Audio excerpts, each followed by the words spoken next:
What's up, everybody? This episode of the Smoking Tire Podcast is brought to you by Off the Record. Listen, if you're listening to this podcast, chances are you're a car enthusiast, which that fact alone makes it more likely than normal for you to get tickets, no matter what it's for. If you're a car enthusiast, you're out driving, maybe you're going a little fast, maybe you're having a little bit of fun, it's just more likely that you're going to get tickets. That's why you need Off the Record in your pocket. Off the Record is the official fighter of tickets of the Smoking Tire Podcast. These guys, there's an app you can do in your pocket.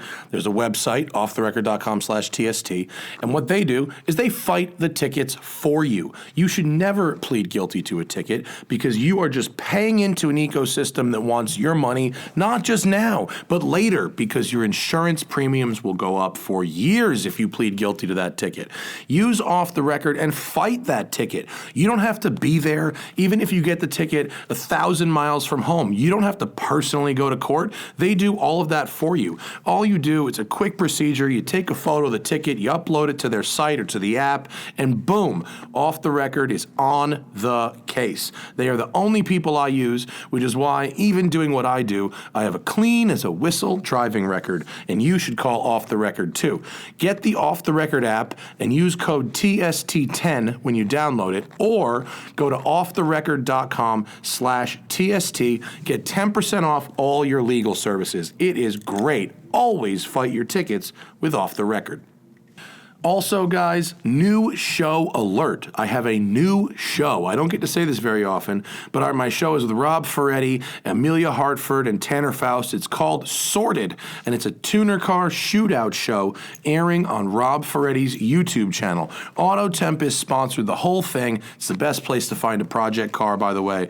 And this is where we are attempting to find the fastest, most sorted tuner car in America. So you can check it out at Rob Ferretti's Super Speeders YouTube channel, or go to sortedornot.com and you can get all the episodes updated right there, as well as behind the scenes info with the hosts as well as the cars themselves. Sortedornot.com. All right, folks, this episode of the Smoking Tire Podcast features a gentleman I have wanted to meet for a very long time. He is a motorcycle racer, a motorcycle builder. He's an apparel designer. He runs a giant store with a big business. He is really a proper entrepreneur in the sense that he turned what he loves, racing and building motorcycles, into a massive business. It's Roland Sands on the Smoking Tire Podcast. I haven't seen Dax's podcast. Is it good?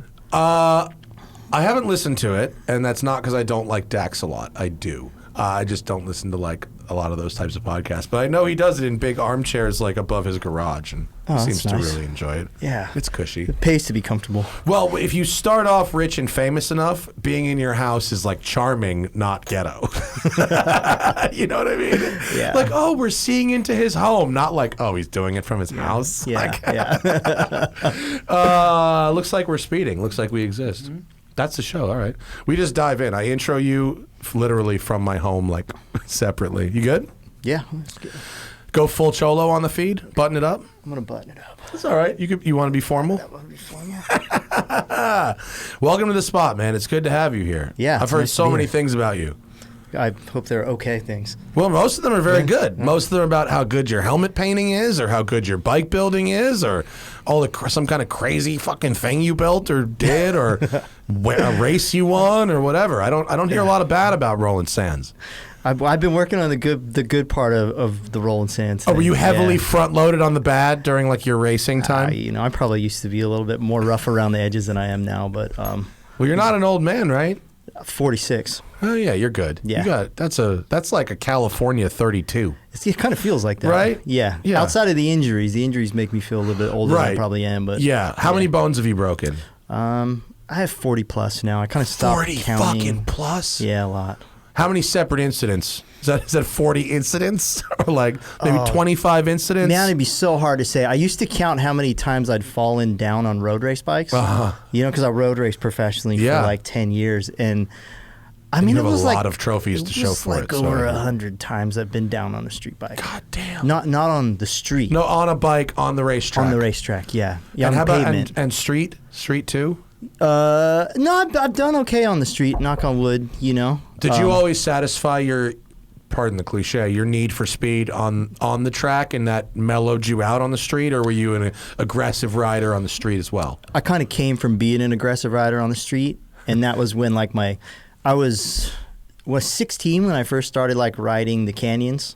You know, Yeah. I had like a ZX7 back then. I used to ride the canyons, and It's a lot for a 16-year-old, isn't it? Yeah. It's a pretty fast teenager's bike. it was, and my dad kind of knew that I was coming up to speed on these things. And Did you start with little dirt bikes and shit? Yeah, Yeah. yeah. I was 5 years old. I started riding Right. dirt bikes and all that. So, but I kind of had a life on two wheels, and being able to get out to the racetrack. I took Keith Code's road race school. Oh, really? Which Did you was take epic. it from Keith Code? Oh yeah, Sick. yeah. I read the book. I read did you? Twist to the Wrist. It's great. Yeah, hell It's yeah. great, yeah. Dude, I learned so much, like front rear weight distribution, like enormous. Even in sports cars makes it enormous. Once you figure that out, it's like, oh. Yeah, you're like, transfer of weight makes the car turn. Yes. Yeah. Turns out I Yeah. can load up this and do this. Like, yeah. Yeah. That book, if for those out there, Twist to the Wrist, very good book. Yeah. No, Keith Code was. I think he was a big factor in me stopping hitting the ground as much. If that. Yeah. Yeah. Improve that ratio. He improved that ratio considerably. That's Yeah. hilarious. Actually, like I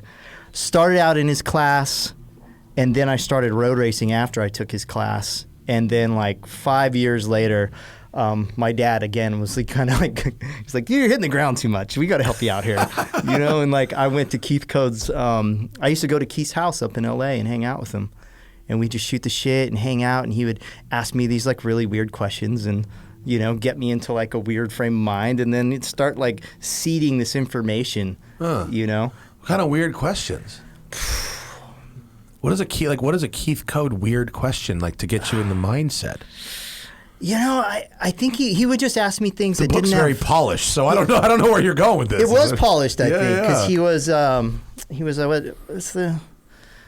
was a you know, it's not a church. It's almost like a church, but it's not really a church.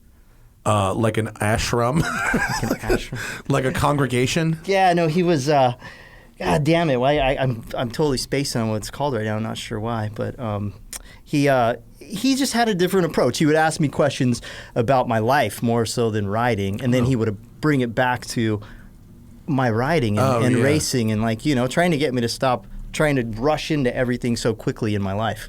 Oh, okay. And then I see what you mean. kinda starting to yeah, pull it like the back riding is like a metaphor for the rest of your life too. Yeah. And if you get that under control, you're going to start riding better. I think so. Yeah. Oh, I get it. It's Yeah. like almost like Chubbs is to Happy Gilmore. Yeah, kind of like that. Yeah, yeah. Yeah.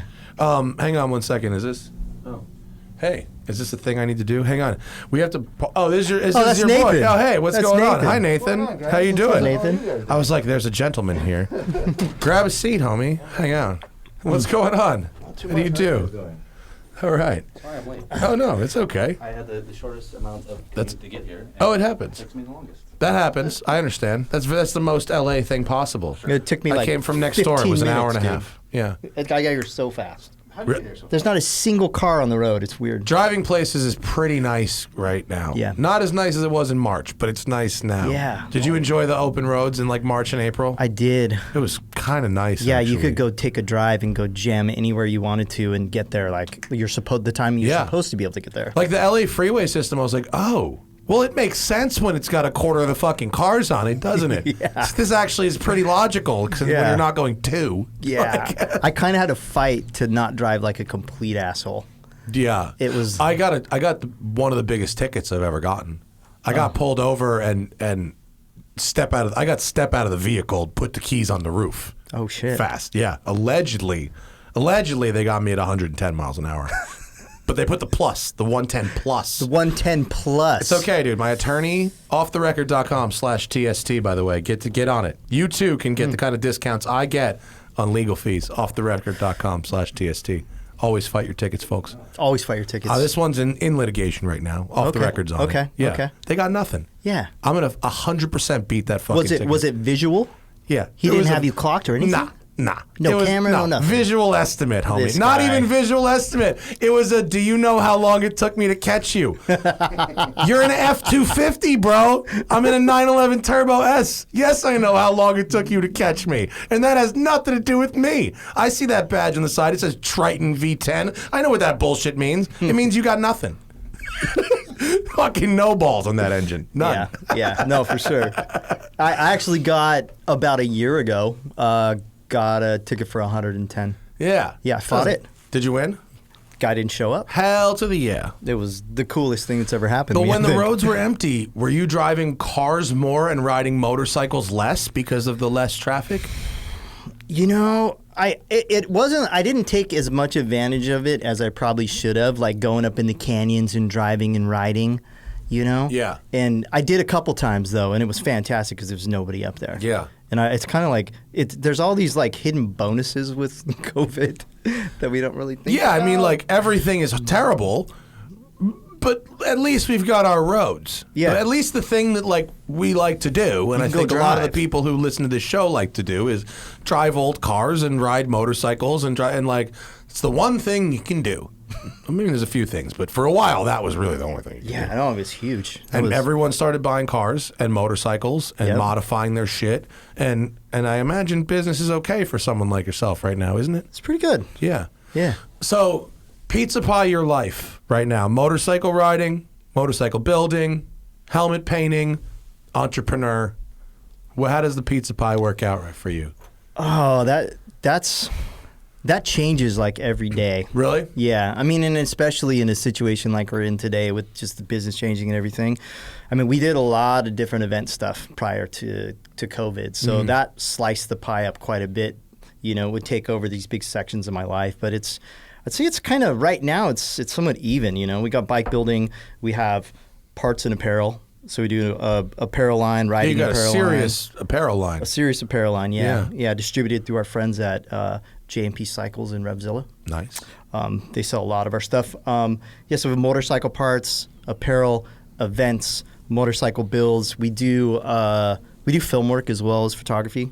You know, Like for yourself. for ourselves, but also for different motorcycle manufacturers. Oh, like you're also a video production company? Yeah, What? I would say we're more like That doesn't seem like something you need to be doing. Is that really? we're kind of a two-wheeled creative agency.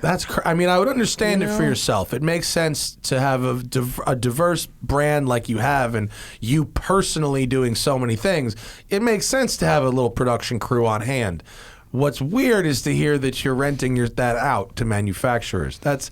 I'm flabbergasted that you're also in the like behind the scenes video production business. Thanks for coming by and making us feel lazy, by the way. It's really nice. A lot of things going on. Wow. You know, when you're in a space like we're in, I mean, the motorcycle industry isn't it's not as financially robust as the auto industry. For sure. So sometimes you got to get creative with what you're doing. And we also don't want to like have someone come to us and be like, hey, build us a bike. And we're like, cool. And they're like, well, we'd love to do a film project, but it's going to cost this much and not get the exposure that we want to get with the project. true, So yeah. a lot of times we bolt it on, you know, I'll even take, say, a motorcycle build and then we'll build product maybe for the manufacturer, which we've done for... Like if you're talking about like a SEMA project type, what's the motorcycle version of SEMA? Yeah. There isn't... IMS. One of those shows where corporations pay someone like you to build a theme bike. Yeah, and those bikes will hit a lot of different shows. Like they might go to SEMA, they might go to international motorcycle shows, they might go overseas to EICMA, or they might go to Milan, or they might be at a few different places. But more than anything these days, it's like just getting it out and doing the film. Well, work now it's how do people see it without it fucking going anywhere? That's the Without thing. it going Now it makes a anywhere. lot of sense to have a video production staff in house for Yeah. sure. Yeah. Yeah. Especially, I can't imagine like now you don't have trade shows and now you don't have this and so what did you? So then now you don't have to travel all over the world and go to this shit. What'd you fill up the extra? What'd you spend the hour? You say it took a month and you're like, wow, there's a lot of extra hours in the day, huh? And then you did it. You filled it with what? More bike building? We started racing baggers. Yo, I actually wanted to ask about that. The bagger race That's looks crazy. sick. Yeah. Who was just here like a minute ago, Zach, talking about the bagger race? Was it Kurt? No, like on this program, like several didn't we talk about this like a couple episodes ago with somebody? I don't know. Speeding. I don't know, but it sounds incredible. It was fun. Yeah. Yeah. So it is what it sounds like. Bunch of shops built race baggers and raced them at Laguna Seca. Yeah. That's fucking so awesome. It's the equivalent of, building a family station wagon into a road race car. Yeah. I mean, Well, which is awesome, by the Yeah. way, and has happened. Yeah. In fact, almost every time that specific thing has happened, it's been particularly awesome. I think about the Walkinshaw Volvo 850 touring cars, which are the best fucking touring cars of all time. 850 Volvos are the baddest. Right. Yeah. Baddest touring car ever. Yeah. The full cage in the back of the Volvo, I mean, that's the shit, right? Nothing wrong with that. The Ferrari bread van, these are the wagons are the best. Yeah. So now that and we're looking at a picture of this Indian bagger that's had, I don't know, 200 pounds stripped out of it? It's 200 plus pounds stripped out of it? Yeah, close to 250. Now, is that bike, is that, because people, whoever I was having this conversation with, and now I can't fucking remember who it was, perfect, people were saying that they were disassembling some baggers and sort of reassembling them on race car frames, almost like tube frame type cars, versus actually having a bagger, real full bagger that you would then modify to race. What was this? No, it's a stock frame. Okay. Yeah, no, it's the real deal. Wow. Yeah, I mean, it's easy to bolt bodywork onto a road race bike and make it look like a bagger. But that was the whole concept of this project, is how good can we make a chassis built for going straight for the most part? Yeah. And how well can we make it go around a road race course? And the answer was that they worked really damn good. Like way better than we thought. No Yeah. way. Like real road race bikes. Like I saw a write up of it. The lap times weren't that bad. No. It's like The lap times- sub 2 minutes. Oh yeah, no, the lap times were like in the 130s, right? 130s, 140s. Tyler did a high 135, I think. Yeah, that's That's mobbing. P1 McLaren speed, by the way. Mobbing. Smoking. So what did you do to this stock Indian? What kind of bike is it? This was an Indian Challenger. Okay, Which Zach, which can you is get a a- picture of what that looks like stock? It's not a bad looking bike. It looks good in they're race cool. livery. it's Shit, it's that's a big motherfucker, Look at- isn't it? look. Look how huge it is. where's the curb weight? 831 pounds. Oh, wow. Yeah. That's a biggin'. Yeah, So what they're kind of big. luxuries does the Indian Challenger come with from the factory? Like AC? know, You got it all, dude. Heated grips, heated seat, Bluetooth, Yeah. stereo, kind of the whole nine, dude. Navigation. There we go. Wow. A little bit of everything. Yeah. That is a luxury cruiser. So, oh wow, it looks great the way you did it. So now, so you just took everything. Cut half the fairing off, all the plastic. It looks like there's no plastic left. Did you change the swing arm? And I keep looking at it, and it looks like the bike is sitting higher. Is that just because When there's you made less it look like it's shit sitting underneath higher it? than it's stock. jacked way up. It is. Yeah. So why are we jacking it way up? Predominantly for ground clearance. Oh, So, I mean, the stock bike, if you look, it's fairly low. I mean, Uh-huh. it's about, 10 inches off the ground. And our bike's like 18. is that just so you can get more lean angle without scraping peg? Yeah. Oh, that makes sense. And we also put a 17-inch front wheel on it. So it's got 17s front and rear with road race tires with Dunlop GP4s, which are really sticky tires. And we put an FTR fork on it, which is, The flat track racer bike, yeah, right? yeah. The Indian flat track This racer is off thing? the Indian flat tracker Yeah. or a street tracker, the FTR 1200. But it just changed the way the whole bike worked, and we got the geometry so the thing worked great. We actually stood it up on its nose, and so Yeah. the thing turns. And like you said, I mean, you get into the corner, you get off the gas, and it starts to load the front end, and the thing turns a little better. And get on the gas, sucks the rear down a little bit under chain tension, and the thing would accelerate out and do what it's supposed to do. That's awesome. Is it basically a stock powertrain? Is there really anything you can do to the motor without like fully rebuilding the entire thing? That thing was bone stock. Yeah. So Yeah. the power is not the issue. It was really the weight and A lot of guys focused on the power. Yeah. A lot of the guys who built Harleys, and you could see that they had difficulties where, I mean, for me, I'm a road racer. Aren't the Harleys slow? They weren't. I mean, isn't that the thing? They pretty much just turn fuel into noise. Yeah, Vance and Hines built a pretty good bike, but the thing made 50 plus horsepower, and this thing made 120. So it was like we're like well, 50 horsepower down. was it? But Yeah. no, I mean you're getting a good sports car. Is you're gonna smoke a drag car every time. Yeah, You know? yeah. Yeah. So, did you actually have you ridden this thing much yourself? Yeah, I tested it the first day. Did you enjoy yourself? Was it actually like? Is it fun? It was awesome, dude. I got my knee down second lap. That's awesome. Out of Button Willow, and I was just like, "This thing's a road racer, dude. We did it." That's so cool. How does Yeah. it feel compared to like a real road racer in terms of just when you get on it? Like, is the riding position at all similar? Like, do your hands feel too high or too forward, or you know? We set this thing up. I would say it feels like a Ducati Hypermotard. Okay, Well, That's how that's a good this compliment. bike feels. Like you sit on it, you feel like you're ready for action. You know, foot pegs are kind of where they're supposed to be. Everything's where it's supposed to be. So I mean, for Frankie Garcia, who rode the bike, he got on it and he immediately felt like, oh, I can ride this thing. That's good. You know? Predictability. Is what Yeah. you're going for really there. Yeah. That's hilarious. How did it do in the race? I didn't actually see the results of the race. We got third. Yeah, it's strong. Yeah, finished on the podium, so Yeah. we're good. It was Indian and the factory Harley, and then Indian. Oh, so all we're right, third. cool. But our rider flipped the bike. Well, there's a lot of ways that could go. Which way did he flip it? He was it Thursday? On Friday during qualifying, he went to do a practice start, and the thing had like this crazy grabby slipper clutch, and he dumped the clutch to do a practice start, and the bike literally looped out and landed on its handlebars and tail section like a BMX bike. No way. Yeah, and crushed it. Please tell me he had like a GoPro on his helmet to catch that shit. We had kind of a shitty shot of it from the live feed, but That's crazy. the bike was fairly destroyed, and he couldn't really walk very well afterwards. Oh no. And it was just a mess. We thought he was dead. It was horrible. It was That's absolutely terrible. horrible. And then we got it all back together It's funny now. for but practice. It was terrible then. It was terrible. It looks so cool. Please tell me you've had customers call you since and say, "Build me that. I want that." We've had some interest, yeah. Yeah. Yeah. There's definitely going to be a run of these bikes. I think so. That's for sure. And then you're involved in some other type of heavy bike racing too. That's like heavy bike motocross or something, pretty much. We started this race series called Super Hooligans. Yeah. Yeah. So what kind of bikes are those?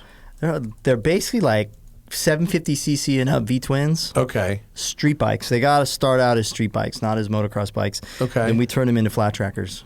Well, that's pretty cool. Yeah, it's fun. What's the most popular choice for bikes for that?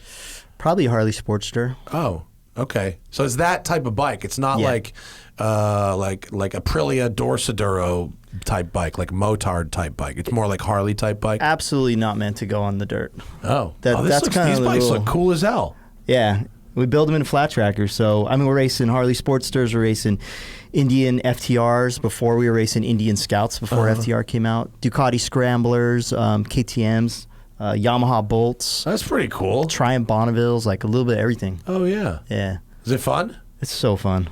It's super fun. That's a really cool looking sport. I like that. There's a flat Excellent. track school you could go to. I know there's like the Royal Enfield has one. They have one, invited and me to. and Corey Burns manages PR for another one. One I'm of the guys that really races, but afraid it looks terrifying to me. Of fucking hurting myself. So much fun, dude. I mean, balancing, you're Yeah. drifting on two wheels. So you're balancing like the lean of left and right and the yaw and rotation. Yeah, you get an opportunity to really understand what motorcycles do, like handling wise, like back to Keith Coates' book. But in the dirt, you get to really get a bike out of line and not have it be really perilous. Like if you're to do it on the street, you're lucky. You do it on accident and you go, oh my God, I didn't die. Yeah. Or if you go and do it on the dirt, you get to do it repetitively time and time again. And then all of a sudden you're like learning, and you're just Like becoming rally a better school. rider. Yeah, it's great. Yeah, Dirtfish Rally School is the shit. I want to do that. I strongly recommend. Yeah, you learn, not only is it fun because you're sideways the entire time, but you learn so much about the weight transfer and that kind of stuff that translates into other schools or other disciplines. Yeah, for sure. Wait, but so how do you fucking stay sane? You must have like I'm a not. small crew that you can leave to do their work without having to freak out about constantly, right? Yeah, for sure. Yeah, no, I got a good crew at the shop. So, I think there's 13 of us, 14 of us now. But if you start as a racer, presumably, right? Where does the transition into now I'm a manager of people. How do you handle that? That was a learning process. Yeah. Yeah. Over how long, you think? Still learning today. Really? Oh, yeah. Do you hate that part of the business that you have to I actually manage love all it. these people? I love it. Yeah. Yeah. I mean, I think to be someone who can manage people, you got to love it. I like people, so I just enjoy talking to people and figuring out what makes them tick. And some of like my most challenging relationships have turned into the most rewarding if you stick through it. You know, some people, it's like in life sometimes you're like, fuck this person, dude. I don't want anything to do with them ever again. But then if you're like stuck with them, you know, in some way, shape, or form, then you got to learn to work with them, and then kind of you start learning more about yourself. I don't know. That's a good. I like that. That's how I good. try and look at it. Sounds like you have trouble firing people. Yeah. It sounds like maybe if you learned to be better at firing people, this wouldn't be an issue. Yeah. But sure, yeah. I agree. Sometimes you do have to be forced with people you work with at the company with your name on the door forever. That's true too. I work with my sister every day. Oh yeah. Yeah. Oh, that's I see. I didn't really realize where you were going with that. Yeah. Now No, and I shouldn't. I should go back and say, you know, my sister's she's awesome, dude. I was kidding. She's the best person to work with. I completely understand. Yeah, most of the time. But what do you actually get very hands-on with stuff these days, or is it all about observing the team and managing? I don't work on stuff nearly as much as I used to. That said, I mean, Challenger, I worked on that bike quite a bit just because it was like a matter of timing. And, you know, when it comes to road racing, sometimes I just need to get my hand on stuff and say, this is what we need to do. But, you know, I have a really talented fabricator that I work with. He's way better than I am. So. Oh, that's good. Yeah. It's good that you don't have an ego about it. I mean, everyone's better than somebody. If you can find that guy and put him on your payroll, you're fucking golden. I never have to go to work again. Hell yeah. But I'm down hey, with when it. you're done with that, paint my name on it. That's the way it works now. It's cold as ice, but that's life. Well, I mean, I still design everything that we do, and I'm there, you know, almost every day, helping with how we're doing things and talking about it, figuring it out. But when you were doing events, did you really have to be at all of those events? Was that everyone wanted to see you, and you had to shake hands and kiss all the fucking leather babies? Yeah, but it was like just making sure the event was how we wanted it to be. Man, it takes a lot of work. Event planning is a rough gig. It's radical. It's a rough gig. Yeah. Yeah, I mean, if you're also the one planning it, it's very gnarly, very stressful. And we did a couple really big events. We did Moto Beach 2018 was 20,000 people a day because we paired it with Surf City Blitz and a punk rock show and built a flat track on the beach in Huntington Beach. That's pretty cool. Like on the sand. It was crazy. Gee. Yeah. That's like a full flat track? Yeah. Like a stadium? Kind of? Bleachers? Yeah. That's awesome. The whole thing, dude. That's awesome. It didn't make sense. I couldn't believe we got away with it. I still They can't. I look permit? back They and I'm let like, you permit that? Dude, yeah, we went through fucking so we sick. went through the state beach and They're about it? we did an event prior to that. We built the track, not on the sand in the parking lot, and then we're like, hey, we're going to do this one on the sand. Is that cool? And they're like, Yeah. why not? I don't know. And then it went off. It was cool? Yeah, we met with like That's awesome. the ocean, I don't know whatever committee it was, and they were like, well, we got some birds down there. I'm like, okay, well, just make sure the birds aren't there, and they weren't. So That's we're it. like, we'll build a racetrack, clean it up Oh, afterwards. look at this. Here it is. Yeah. Yeah, so you had the Moto Beach Invitational, and then you did your Moto Ranch one, right? Yeah, we just did the recently Moto that I Ranch, unfortunately yeah. couldn't make it at because of scheduling. Yep. And what was at the Moto Ranch Invitational? The Moto Ranch was a very pared down version of Moto Beach where we took just some of the elements that we have done at our events, little racing, we did a little flat track racing, demo rides. So we had like 5 manufacturers there, Ducati, Royal Enfield, Triumph, Indian, and BMW. Yeah, and BMW launched. They're doing some cool shit. They're doing great stuff. That new fucking thing they've got, is it R18? R18? Yeah. That thing is crazy You looking. like it? Cool. I do like it. Oh. I saw their press bike. That engine is like out of the Rocketeer. Yeah. It's like the Rocketeer rocket. It is the coolest. I don't think these pictures really do it justice. I saw you built one that was fucking crazy looking too, right? Yeah. Didn't you build one? The blue drag bike. Yeah, that That one right thing. there. Yeah. Yeah. That engine is enormous. It looks like an airplane engine. It does look like an airplane engine. Yeah. That's right, like a George Jetson airplane engine meets a toaster, Yeah. but designed really cool. I mean, it's got some cool That thing vibes. was cool. What did that run? Did you quarter mile test that? We ran on the 8th mile. Uh-huh. And then that particular day, we were doing a film project. They wanted $4,000 for timing and scoring. So I was No. like, "Tick." You got a draggy, bro? Yeah. You fuck with a draggy? Have you seen What's those a yet? draggy? Oh, a draggy is a GPS tracker, and it's magnetic. Perfect for bikes. You just stick it on the tank, and then it goes to your phone. Oh, shit. It does all the metrics. I mean, do It's that. like stupid easy. You got all the technical tricks, dude. Yeah, bro. I know. That's how we do. I need to call you next time. it's like $180. I'm serious. It's like really, really cheap. DRAGY. Because of course it's Silicon Valley and it's spelled fucking wrong. Yeah. It's spelled Draggy, and Draggie would be correct. But yeah, that front 3/4 picture, Zach, what none of these pictures really do is give you a sense of how far those cylinder heads stick out of this like giant cylindrical engine case thing. It's fucking crazy how huge it is. It's like that. Yeah. Yeah. It's so huge. cool. Yeah. But it's very like Art Deco. They're doing it right.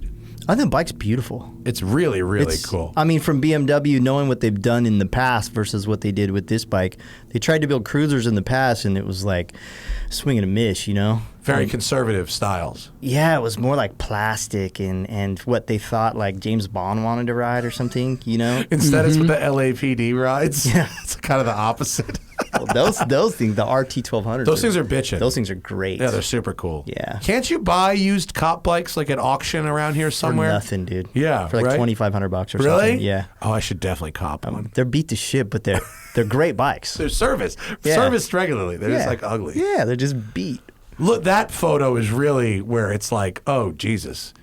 I mean, you're not going to injure your knees because the fucking engine case is going to take out whatever's in your way. That's something about the boxer motors people don't understand. You actually feel, at first they're a little odd, and then you start to feel safe. Yeah. Because you're like, oh, I got these cylinders in front of me. It's the only motorcycle with a bumper. That's what it looks like. You're like, oh, I mean, protecting your legs. It sticks out from each side like a foot. Yeah. Is this photo we're looking at the concept of the actual thing? Do the brake levers really attach to the end of the bars like that? No, that's the concept, right? Yeah. But the motor in that one is the standard motor. Yeah. Yeah. That's kind of a neat trick, that bar, the reverse grips like that, or the reverse brake levers and clutch levers. It's kind of cool, actually. You ever do that, or am I just visually seeing stupid ideas? I've never done that personally because I think they work better the other direction.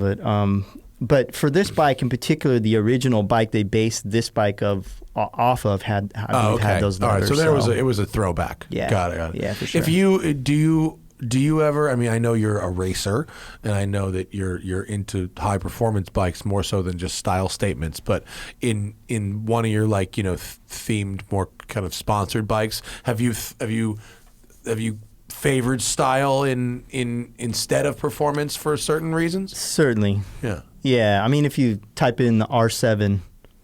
Oh, Zach's doing sound stuff over there. Sorry. R7 BMW. Yeah. RSD, R7 BMW. What was that more like a? This was a style exercise. Super Art Deco. Yeah. That's like retro future Motorama kind of shit. Yeah, that's not the one we did. Oh, well, it looks really cool. Whoever made that is that one, bitchin'. and that one's nice. But they did that one on a stock 9T, which was actually pretty. Oh, yours is even more dramatic, actually. Ours is that one right there. Yeah, that the one, McKenna yeah. 9T concept. Yeah. That's fucking crazy. There's a lot going on there. I really like the fenders. Whoa. The front and rear fenders are crazy. Yeah, that thing was wild. Wow. So to do something like this looks so much different than the standard bike. Did you create an entire new frame here, or is it? How did you concept this out? That's a frame up. So It is? Yeah, I mean, Okay. I sketched it and used details from the original R7, which was built World War II, I think. The original bike was built, and which was the original bike's gorgeous. And I wanted to try and stay fairly true to the original bike in scale. So our bike was pretty small. Oh, wow. If you look at the concept, that's the concept there? That's the original concept. Wow. Okay. Yeah. So if yours really is quite true to the original, except with a couple modernized details, but those fenders are it. They're close, man. They're it. They're close. That's yeah. right. Yeah. That's fucking awesome. I see the reverse brake levers there too. You brought the front fender down a lot. It looks like it kind of like hugs the front wheel, just tighter. It makes the whole thing look like longer. The and original faster. was maybe a little bit more dramatic, and it has like these duck build kind of curvatures that come off of it. The rears of the fenders are a little more they're almost dragged out. went flat out, like 90 degree to the fender. We didn't go quite that dramatic. That's cool. Is that a functional bike? That thing rips. Original? It does? Yeah. That's awesome. Yeah. So what happens to this stuff when you build these types of concepts? Is it all just racked up at your place, or does it go on tour and then whoever paid for it gets to keep it? That pretty much. Yeah, this was a customer bike. Oh, yeah. So a friend of mine, we built this bike for a friend of mine. That's fucking sick. Yeah. If I as your new friend called you up and said I have an idea for a build and I want you to do it, how long do I have to wait before you even touch a bike? 2 years? We're usually right now, we're like 8 months out. Okay. Yeah. Manageable. Yeah. If I wanted a bike, I could still be interested in it in 8 months. It's Yeah. not, Yeah. You tell me 3 years, it's like, Yeah. No. I'm going to forget about that after about 12 to 14 months. We need to get something on paper right now. For sure. For sure. I mean, I try and we try and get stuff started, and it's a process. Yeah. It's always a process, the creative process, and getting things started. And we don't just like start one bike and go 100% all the way through and finish it. It doesn't really work that way. We kind of do it in stages. Especially one-off stuff. Yeah. I mean, do you guys, on a bike like that, BMW bike, or one of the more extreme concept bikes, how much of that gets physically made in your shop versus a couple really crucial vendors who can do stuff for you? We don't paint in-house. So that's the one thing we don't do. We don't paint, we don't powder coat, we don't anodize. We don't CNC machine in-house either.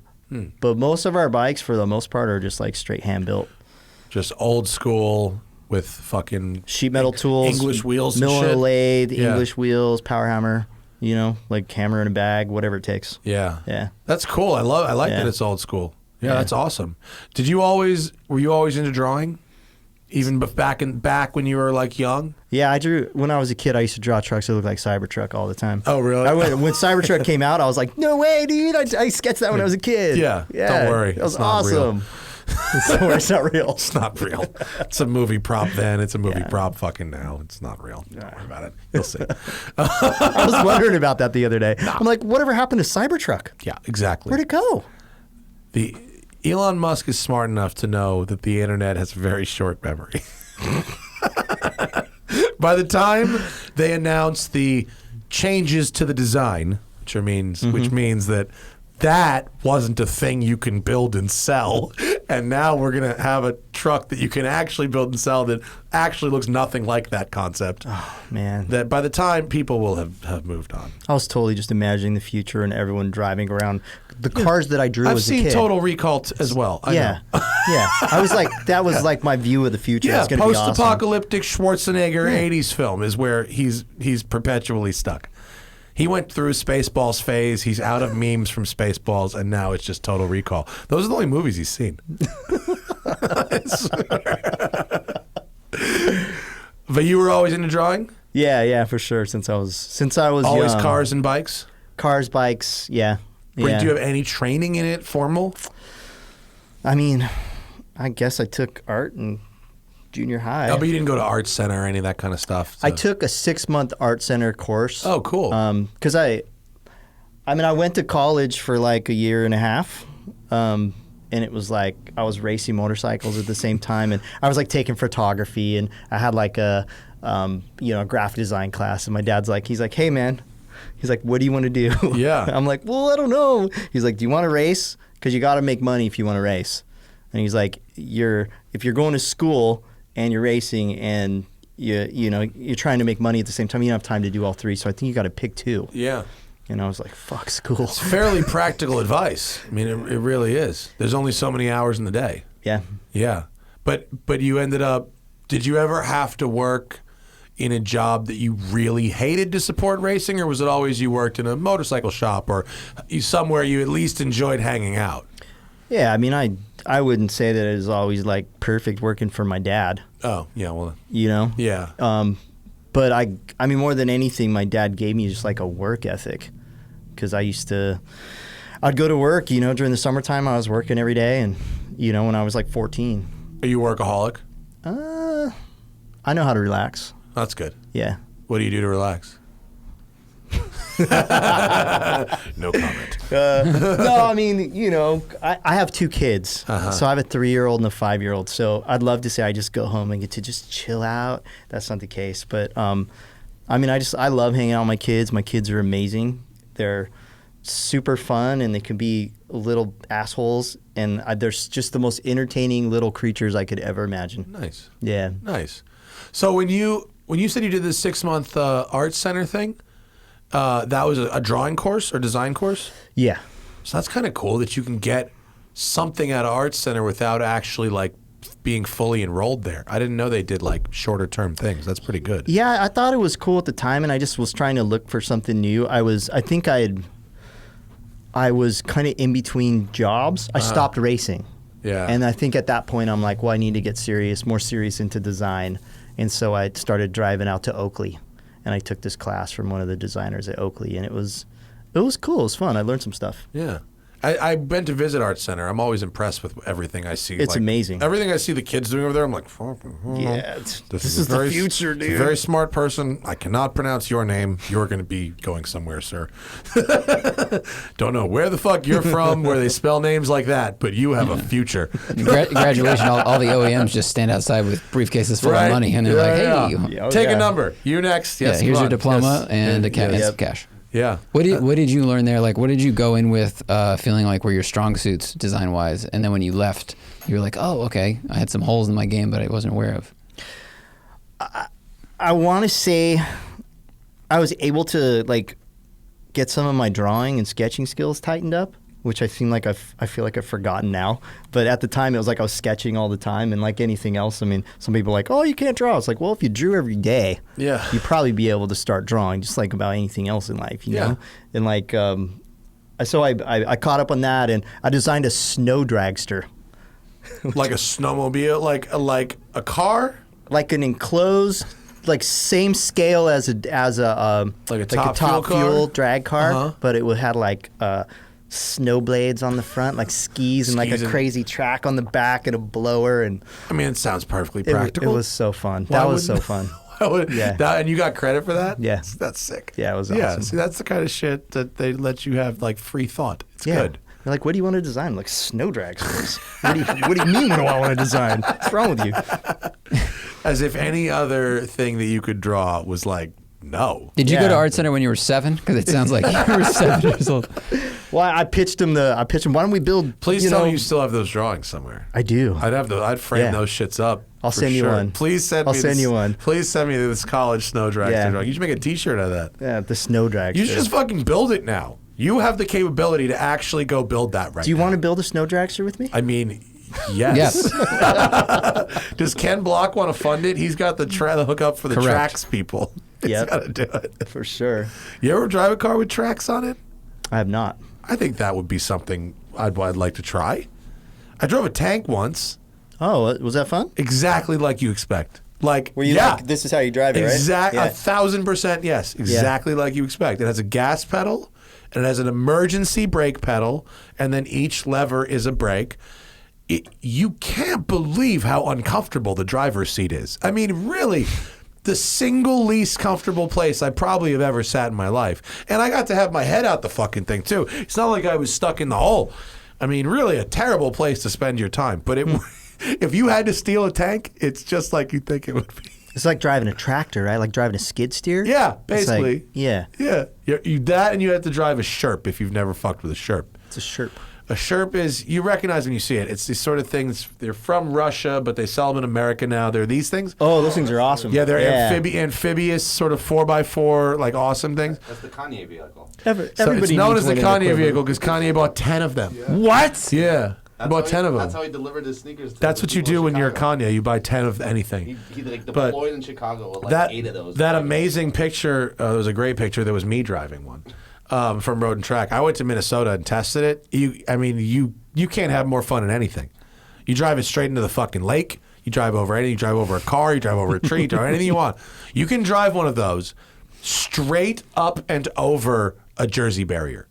Imagine driving up perpendicular to a Jersey barrier and just going accelerator, and you just go up it and then over it. 4-inch wide, 3-foot tall Jersey barrier, just straight over it. Dang. That's me. See? That's me coming out of a frozen lake in a Sherp. Having Having the fucking best day ever. Amazing time right there. You know that you can drive one of the range on one tank of fuel of those is 2,200 miles. You can drive from Minnesota to Texas. What's your top speed? You should do that. 48. You should do 44 maybe, I think. No, that might be wrong. It might be 28. I think it's 28. You got to get, if you want to put one on the road, it's like registered as like a tractor. You can get it registered on the road in like states that allow you to drive tractors on the road. How fast do they go? 25, 28, something like that. They're not fast. But they have like, you can get a trailer for it that also is self-driven, and it's a 10 by 10. And the trailer's like a RV. Look at the Sherp RV. So you can turn that trailer into like a bus with benches, or like a mobile lab of some kind, or like an ambulance, or a straight up like RV, and you can go fucking anywhere. And then you can keep daisy chaining the fucking things together. You can daisy chain multiple of those Each together, one is its own and you drive locomotive. it from the cab. Each one is self-powered and controlled by the cab. It's like a train. Yes, with no fucking tracks, dude. These guys are legendary. Yeah, Russians are out of their minds, dude. You should always buy your expedition vehicles from a Russian.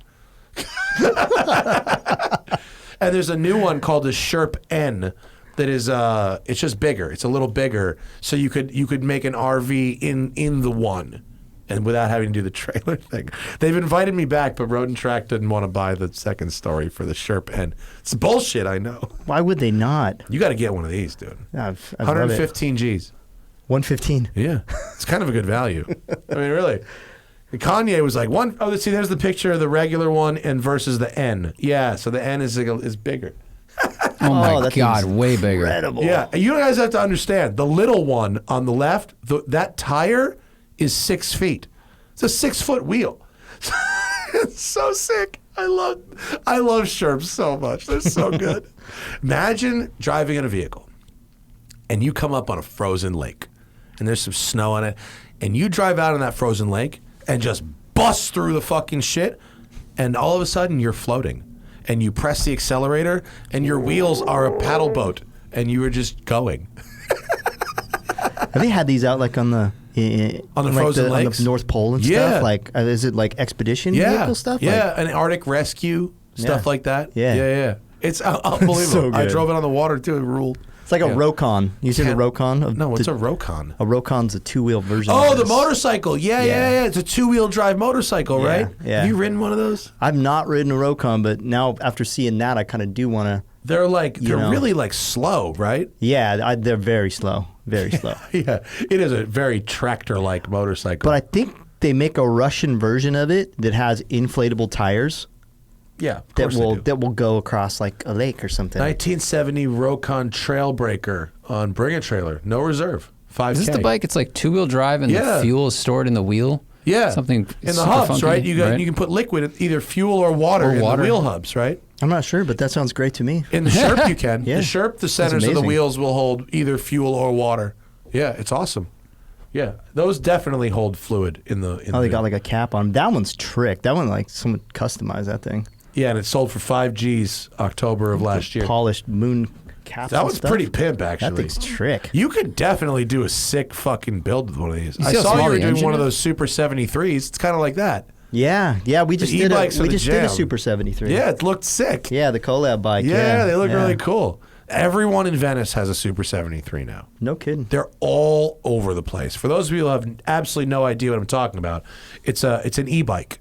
It's a very popular e-bike, and they're kind of a vintage cafe racer. Yeah, look, that's what it looks like. That's the original proto that we did that was like a cafe racer, but we just did one that's going into production. Oh, you did? Yeah. Oh, cool. What's the production It's one called the Malibu. Oh, yeah, I it's want right to see there. that. That's it. Oh, cool. Yeah. That looks sick. Can you get them with a bigger battery than that too? That seems like a smaller battery than the one I saw. Or that just might be a newer generation. I've seen the older ones. This one, the battery, we shifted the battery to the lower frame, to the down tube, so it lowered the weight. Oh, that's probably why I'm just thinking it looks smaller, because it's just not. It's Normally usually it's mounted like up on top, like a gas tank of a motorcycle. Yeah. Oh, but you lowered the center of gravity. Lowered the center of gravity. We did a longer seat because I want to put my kids on it. Yeah. So I can stack both my kids on that seat. Dude, how much are these going to go for? I think it's like $4,000. Four G's. And what's the range on one of those? You know, like 25 miles or something? I think this one is like 30 to 40 miles. Oh, Don't quote cool. me, but I mean, it thing's quick. These things are so badass. I see so many of these people ripping them around in Venice. This one's got a 2,000 watt motor, Fox suspension. Sick. So things like, it's badass. Oh, can I borrow one? If I come get it? Yeah. I'll bring it back. Yeah. I'll come down in a van. I'll borrow it. I have have you heard of, Vintage Electric? Do you know those guys? Have you Yeah, met they with do them? the conversions. No, right? that's EV West. Okay. The Vintage Electric makes e-bikes. Oh, okay. But they make a very artsy e-bike. Almost like the old BMW motorcycle. Really Art Deco. It has an enormous battery, an enormous motor, and it goes insanely fast. That's it. And it goes 37 miles an hour and it has a range of up to 70 miles. They sent me one. The Scrambler is the one I have. You got to be careful. You got to be careful on them. Dude, it's so shady. It's like riding a fucking MotoGP bike on the bike path, because it's really, it's about how fast it goes from 25 to 35. That's where it's not like off the line, like, it's like when it passes 25 and it's still, you know what I mean? You ever drive a car or a motorcycle that's like boost by gear? Oh, yeah. Where you upshift and it pulls harder? It's like that. That's fucking, you ever drive turbo motorcycles? Do you fuck with that? We've done blown bikes, and we did a turbo bike as well. Is it good? Yeah. It was good. Well, we built this project called, it was called Victory 200. Okay. And it was a quest for 200 miles an hour on an air-cooled V-twin. Okay. Project 200. Yeah. How'd that go? It ended up being like Project 197. That's the Jaguar XJ220 problem. Like, guys, it only did 217 miles an hour, but it's already called the 220. What are we going to do? We've already bought all the badges. We've already can't return these. We learned that lesson the hard way. Oh, wow. God damn, you built a good-looking race bike. That is very pretty. This was a long time ago, too. How old is that? Shoot. Old enough that it's not a HD photo. 2012? That's a really pretty bike. Is that based on a factory Victory bike? Yeah, this was a Victory 8-ball or something, I think, back in the day. I mean, Victory's been shuttered now for like 3 years or That's a really pretty race bike. That looks very good. But the thing hauled ass. I mean, it made 240 horsepower or something. Wow. Yeah. That's fucking cool. I like that a lot. Had a turbo on it. Did you ride it? Yeah. Did it ride good? Yeah, it was killer.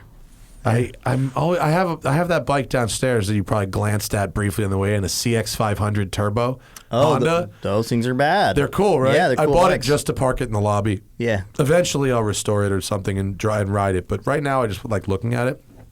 But everyone's all, when the boost comes on, it's going, all right. I'm like, really? Then you got these guys with Hayabusas, and they put a turbo on the Hayabusa. Really? That's necessary? I mean, the new super bikes, dude. Any of the new super bikes are mind-numbingly fast. I say that about the cars, too. Mind-numbingly fast how fast the super bikes are today. Do you ride those and you're like, they sell this to people? This is fucking crazy. I'm pretty blown away they sell the bikes for the street, but the electronics have gotten so good. And I wasn't a fan of electronics originally. I'm like, oh, MotoGP. Like Kenny Roberts, Wayne Rainey, like... What do you don't need electronics? And then you ride one of these things and you let's leave traction control on. Thank you. Yeah. Serious. The older you get, maybe the smarter you get a little bit, but no, I don't know. I don't follow as close with the cars, but with the bikes, it's not just me being a cranky old fuck. The human brain has not changed in the last 10 years, but the performance available from a high-end car from 10 years ago to now is fucking crazy. Like, I just had the McLaren 765 LT, which is their new shit. This is an LMP car that you can buy and drive on the street. This fucking thing, because not only is they added more power from the 720. By the way, the 720 was already fucking bananas fast. They've added more power. It's got a close ratio gearbox in it now, too. They've shortened the ratios. It has 15% better in-gear acceleration versus the 720. 15%. This thing beats a GT2 RS to 120 miles an hour by 1.6 seconds. That's like so much compared to a GT2 RS. I had this fucking thing out. I went to Mastro's. I went to dinner. And I went on just down to PCH, right? Just past the Santa Monica Pier. I put it in third gear and just put my foot down. All modes on. Nothing, not. This thing fucking lit up the tires all the way through third and fourth gear with the traction control on. I was like, what the fuck? It's just... And the whole way up. And the numbers going like this. And I called the McLaren guys. I go, what are you guys doing? You can't sell this to people. This is crazy. And they go, well, we offer a free track day. I go, track day? You need to offer like you can't learn a car like that in one day. You can't learn a car like that in. I can't believe you just. And the super bikes are even crazier because they're, I mean, what, 25 grand, 30 grand, completely affordable. You lease it, dude. You go and you put a couple grand down and you pay like $200 a month. Get out of here. And you're like, here you go. Here's a Moto. It's a Moto GP bike from like 5 years ago. Yeah. I mean, straight up, you know? Like, is that how fast the technology is evolving on a bike like that? Like a high-end Ducati or BMW or Aprilia or MV, whatever, is basically what they were riding in MotoGP from a couple years back? Certainly world superbike level from probably 4 years ago. That's crazy. Like, you jump on a new BMW S1000R with M carbon. Yeah, they've got a new one, right? Yeah. Because they've now realized that, we have an M division. We can apply this to the motorcycles. It's not a bad idea, actually. No. Better motorcycles than the fucking SUVs. Even though we all know where the margins are. But that's a smart move to apply the M to the motorcycles. I think so. Is that 220 horsepower or something now? Yeah, I think it is 220. That fucking thing. 16,995. So much speed. 16 grand. So much speed. For a set of wheels on them, or a GT3. Yeah, right. It's just like That's ridiculously cheap for the amount of performance you can get with something like that. Yeah. I mean, I think anyone can get on one of these and have a fun day on a racetrack. Can't really? Yeah. If I'm like not that good, I think you can go have a great time. That's good. They have a school with these, I think, out in New Jersey. There's a BMW sports bike school. They don't do one at thermal? Probably doing a thermal. Oh, they might do one there too. I don't know. Keith does this school now with S1000s. Yeah. Really? Yeah. Wow. Yeah, go get your knee down. Dude, I'm broken. I've been not broken like you, but I've had 2 patellar tendon tears on my knee and 2 back surgeries. I'm scared as shit of falling off a bike and ended up paralyzed. I really am. I'm terrified. I ride in the city. I ride around. Like I enjoy riding, but the idea of like really, I like pushing a car. You can't fall off a car. I'm a bit of a bitch when it comes to that. Yeah, dude, it was always like transitioning from bikes to cars. It was always like I got in a car and I immediately would drive it to its limits. Because you couldn't fall off. I was like, what's there to be scared of? That's why do you think Pastrana's like a psycho in a rally car? Yeah. Compared to he's safe as can be compared to his motocross bike. Yeah. Fucking fall from 80 feet in the air. Like, okay. Just like onto ground. They're so much more expensive when you crash them, though. Right. Like, that's the thing. Now it's the money. You're like, I'm not crashed because I don't have to pay for this thing. Right. Well, that's why you need the Red Bull. That's why you need the sponsors. Yeah. Yeah, he's got that. Do you ever, when you're building bikes, is there, I mean, you've mentioned a bunch of, I've heard you talk about builds on 4 or 5 different brands at this point.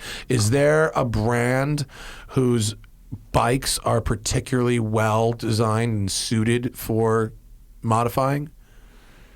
Like, is it like, oh man, you don't want to take apart a BMW because it's just like a bitch to get it back? You know what I mean? Like, or is there one bike that's like, oh man, yeah, the Mustang of motorcycles, where it's like, if you want to modify a bike, you can do so much with this one thing. Yeah, I mean, traditionally Harleys fit that mold because they don't change that much. So if you have a bike that has 20-year-old technology, That's kind of like, you're like, oh yeah, we have parts that fit, it fits the 2020 and it fits the 1965 Sportster. That's very funny. Or whatever. 20 is being pretty generous. It is. It is. It's So very diplomatic. But that said, I mean, I like to build more of a high performance bike, and you don't really get that so much. I mean, the BMW R9T has been a great platform for customization for a lot of people. That's like a non-Harley. Those bikes, they're fast. 150 mile an hour. Yeah. And they There's a handle guy in my really well, neighborhood and- with a pretty cool customized R9T. It's got a cafe kind of vibe to it that's really neat. I mean, it's more of like a little bit more hipster vibe. Yeah.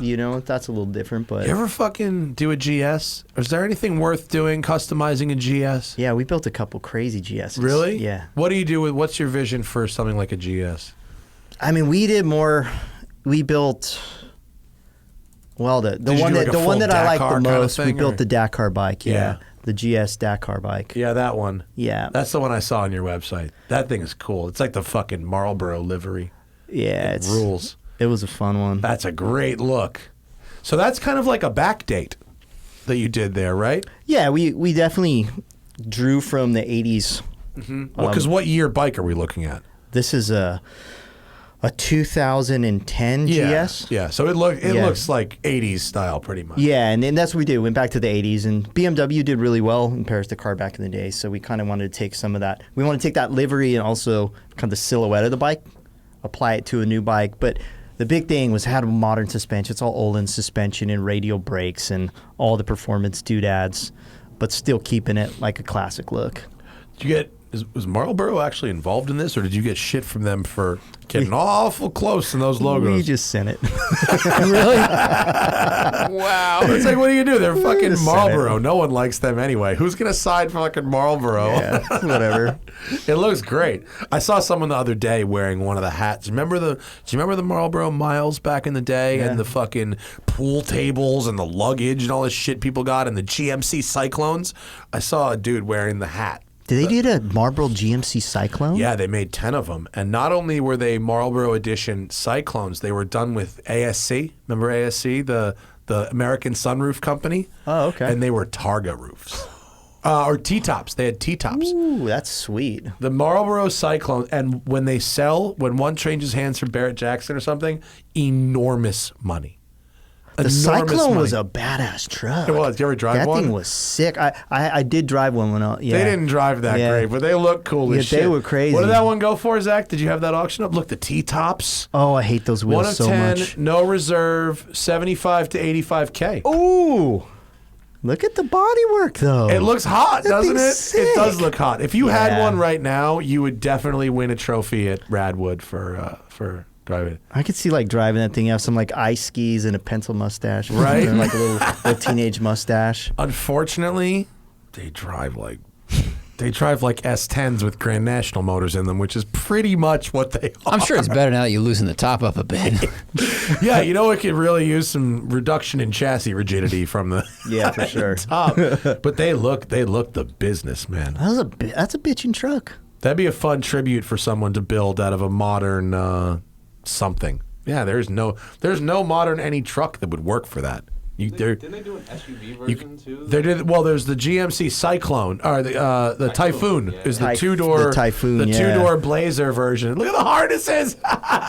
Oh, stock from the factory like that? No, the Marlboro Okay. one had the harnesses, but I think just because they were fucking red. I don't think guys, get some more red in here. Yeah. Look at that. Oh wow, this one's got the special steering wheel. That was the AMG steering wheel. Actually, they used the same aftermarket shit that AMG used. Look at that chrome. Yes. Stock like that? Yeah, it You get came that- just you like get that. chrome stock. The Marlboro. I mean, that's the Marlboro. They really that thing's touched all aspects of the. How many did you have to smoke to win this thing? Was this one of the UPC things? You had to smoke. It was like a truck, like trucks. You had to Truck's smoke worth. thousands and thousands of packs of cigarettes to get one of these. Yeah. I mean, I can't remember exactly how much, but Your carton was the size of a semi truck, I think. it was all this. You would just smoke every cigarette. Is it of illegal them. to promote smoking with contests now? 100%. Like it's like a illegal. competition to see literally how many It's cigarettes you so can smoke illegal. in your life. Yeah, it's so illegal. God, the stuff like we used to Marlboro, get you know away that with. Marlboro's still sponsors Ferrari's Formula One team, and they can't put anything on the cars at all. Not a thing. Not a thing. But they put very subtle color nuances on the car. It's so crazy. You shouldn't be able to have cigarettes sponsor things. I like that you are ripping them off. I want one of those shirts. I want the black shirt. We'll send you a little gift pack. We'll send both of you guys one. Yeah. The Dakar Collection, which you can buy at Roland Sands RolandSands.com. Yep. They're like, you copyrighted design. You're like, no. We did a red rectangle with a silhouette of a mountain. That's a mountain. Yeah, that's not a Marlboro. Yeah. That's a mountain. And they're like, We're It's an upside down V with a box. The peak that was behind Yeah. our no, that's shop. the Excite Bike track. That's what we did. Yeah. I actually played Excite Bike with my kids the other day. It's really hard. It's really hard. Super really difficult. hard. On Yeah. what system? They saw that little baby Nintendo system. Oh. I kept It's like hitting the all mud the Game and Boy games in one thing? yeah, it's pretty cool. It's pretty cool. Sorry, I just got like the gnarliest acid reflux, probably from not eating lunch today and had to chug water. That's It's fine. gone now. It happens. Roland, what do you think of racing now with people putting their wrists down and shoulders and shit in corners? Is that like, when you used to race, did you think that would one day be Wrists down? a People possibility? are putting their or wrists down? like forearms, right? Yeah, someone dragged their forearm recently. Yeah, Really? That's Yeah. so gnarly. I mean, elbows and shoulders and stuff. Road racing has progressed in such a way that's just the tire technology's gotten so good. The bikes have gotten so good. The riders are obviously progressing too. I mean, I never put my Holy shoulder on the shit, look at ground, that but photo. this? That is gnarly. That's intense. That motorcycle rider is fucking horizontal. Yeah. How does he have grip? How do you get to the level, Roland, where you can trust a tire at an angle that just should not physically be possible? repetition. Yeah. Yep. I mean, have you been watching MotoGP this year? No, I don't follow it. Occasionally, I'll catch a race here and there. Whoever that is, it's Rossi. His helmet Yeah, is that's amazing. Valet. That helmet rules. No, I haven't. Why? Tell me what I missed. It's just been incredible. Yeah, with Mark being gone this year, I mean, MotoGP is just, I think there's 7 different winners in the last 9 races Oh or shit! something Really? like that. Yeah. Oh, I gotta catch up. I mean, there was, the championship may have been decided last weekend. I didn't watch it yet, so I don't, if you know, don't tell me. It's, I won't ruin don't it tell for me. you. Oh, sorry. Don't worry. Shut up, Nathan. We won't ruin it for you. It's like the most incredible racing. It's what you want Formula One to be. in And terms of- Suzuki's are winning races. Is that They did back in the early. Haven't late they 90s, had- right? The Haven't last they won time anything? Suzuki had a 1-2 was like 1982 with Oh, Randy really? Mamola, and I forgot who else it was, but it's been a really long time, and they just finished 1-2. Wow. Yeah, 2 Go weekends Suzuki? ago. Go Suzuki. Is their production bike worth buying right now? The Gixxer 1000? Yeah. I mean, I think they're all capable of scaring the shit out of you. You know, like, I had an SV650 Suzuki that I thought was a phenomenal bike. It was a great little city bike. yeah, those are fun little bikes. Worked really good. Yeah. It cost me this much money to run it for 2.5 years. Sold it. I money crashed in, one of money those. out. It cost me a lot to run it for a year. You know, I did a test on an SV650 and a Buell Blast and a couple other bikes, and at the time, I didn't realize. Well, at the time, I badmouthed the SV. This was when motorcycle.com was something. This is way back. I mean, Yeah. this was like what feels like 20 years ago when the internet just Yeah, started. probably was, yeah. And I wrote this article, I wrote this piece on the SV, and like I kind of badmouthed it. And I look back and I think like there was like a whole community of people who hated me because I badmouthed the SV. Oh, yeah. Yeah. Dude, I shit on, and I'll defend it to the fucking death. I'll die on this hill. I shit on the 2010 Camaro SS for being an utterly half-baked product, which it was, and for being a shameless movie prop fucking co-branding exercise, which it was. And the Camaro people, even though I have said many, many times that later versions of the car got better in very specific ways, Yeah. they'll never fucking let me They're hear the never end going to of it. forgive you, dude. Nope. Internet's forever. Yeah, it is. I mean, 20 okay. years ago, I still think I have. I don't know if I can live with myself knowing you don't like this motorcycle I used to ride in 2009, by the way. I'm hurt. Totally hurt. I get it. I get it. And I never apologized for it, but the SV actually ended up being a fun bike. It's a lovely bike. Yeah. What bike won the comparison test? Oh man, I almost forgot what the other bikes. Well, one of them was a Buell Blast, so that one didn't win for sure. I'm sorry for all you Buell Blast guys out there. There's diehard. The Buell people Yeah. are very diehard. Yeah. What's the good Buell? Isn't there a good one? Is it the fire blade, fire bolt, something with fire in it? Yeah, I mean there was like a Ulysses, which was their crazy off-road bike. No, it was like their Sportster sport. It was motor. the sport bike with the Harley motor in it. That was. Like, Yeah. Oh, is that not good? I thought it was good. I had a friend who really liked they it. built a couple decent versions with the Harley motor, but I mean the new Buells, the EBRs are pretty intense. Are they? Is that, Yeah, that's EBR is like a Buell real Racing? super bike. Yeah. With a Rotax, like a 990 Rotax or something like that. Oh, interesting. They're bad. Yeah? Only 180 horsepower. And, Yeah. I'll pass. Thanks, bitch. You know what I ride? A Vespa. Hey, I ride a Vespa 300. And it rules. that's a big Vespa. Yeah, it's fast. Yeah, that's like the biggest Vespa. It is. Yeah. It rules. You like the leader of the Vespa gang. Yes, Yeah. I mob. I can beat anybody in a drag race that doesn't know they're racing me. That's Yeah. my fucking shtick. What do you think about? And I say this because I drove one the other day. Like, what do you think about the Tesla and its whole, ludicrous and extra ludicrous mode and downloading power and, being able to drive like a complete dick and having nobody hear you? Well, polite shitbaggery is the new realm of the EV world, right? Not just Tesla, but all the fast EVs. One of the best things about them is you can drive like a complete asshole, but in a much less offensive way. Yeah. Yeah. Yeah. Like people are much more offended by you driving a quarter to half throttle in your Hellcat than by going full throttle in your Tesla. For right? sure. But I do think all of those EVs, they've figured out, okay, these 0 to 6, we can build dragsters, and that's how we're going to make these things cool.